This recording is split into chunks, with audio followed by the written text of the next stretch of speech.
Princeton this weekend is going to be a tough match at their place. They were the EIVA team that had the highest hitting percentage against us so far this year, and they did that here in Rec Hall. So I fully expect them to be even better this time around and at their place. So I think we got to be ready for an offensive assault. Cody Kessel's playing really well. They got their other outside hitter, Stapleton, back for us. Michael Dye is playing really well in the middle for them. Scott Liljestrom's doing a real nice job setting the offense for them. So this is going to be a real interesting match. We need to get this one, and then we get some sleep at Princeton, jump on the bus Saturday morning and head southwest to Fairfax, Virginia, and take on George Mason. And no doubt it's going to be a packed and rowdy gym down there. We're going to get a chance to see if we can take care of Mason twice now. But they're the one team that I think looks at us and say, oh, we've beaten Penn State before. We've beaten them down here. They're the one program that gave us our single loss in 2008, that national championship team. And they're going to play hard. They're going to block balls, and we're just going to have to keep coming at them. So probably for our last bus trip of the season, it's going to be a pretty good weekend for us. You talk about the differences or the comparisons of a team coming here and you guys going to their home gym. Do you see a difference in the way that Penn State plays, notably when you go to a gym rather than when you're in Rec Hall? Probably. I just think there's the whole situation with getting comfortable getting off the bus, playing.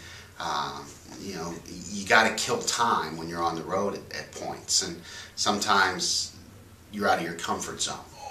And I think that's why traveling is tough.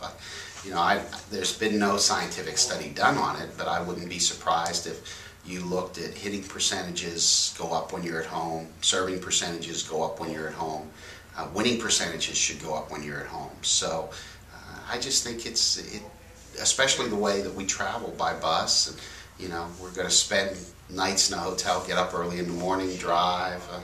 It's probably, when you look at it over the course of my career here, you got to tip your hat to the student athletes.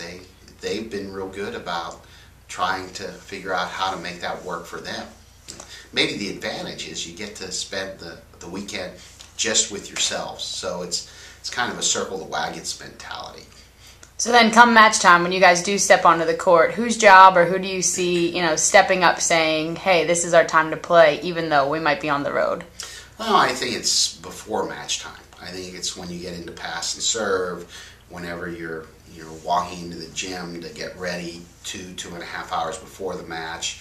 You got to start getting into that same mindset that you get into whenever you set foot in the locker room here, or you're in the media room for the scouting report, or you're in Rec Hall for the pass and serve here.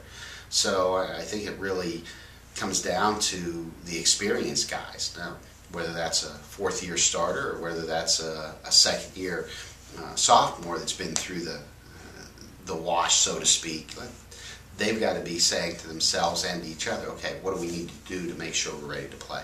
And you talk about your experienced players. Obviously, you're an experienced coach. I see behind you, you have a little shelf of collectibles, it looks like. Talk about a few of those. I see a bobblehead collection down there. What are those, and tell us about them. Well, I managed to just collect things.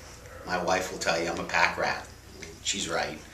But, there's probably the two that have the most meaning for me is my pirate collection here. Danny Sanguian and Roberto Clemente. And I know these were given to me. I'm not sure. This might have come from our academic advisor, Jim Weaver.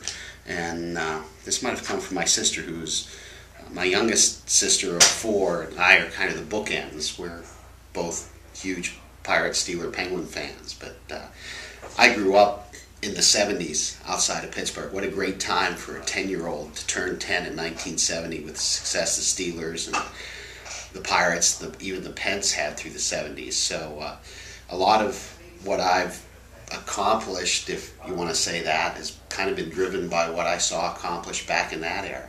And Clemente was my hero.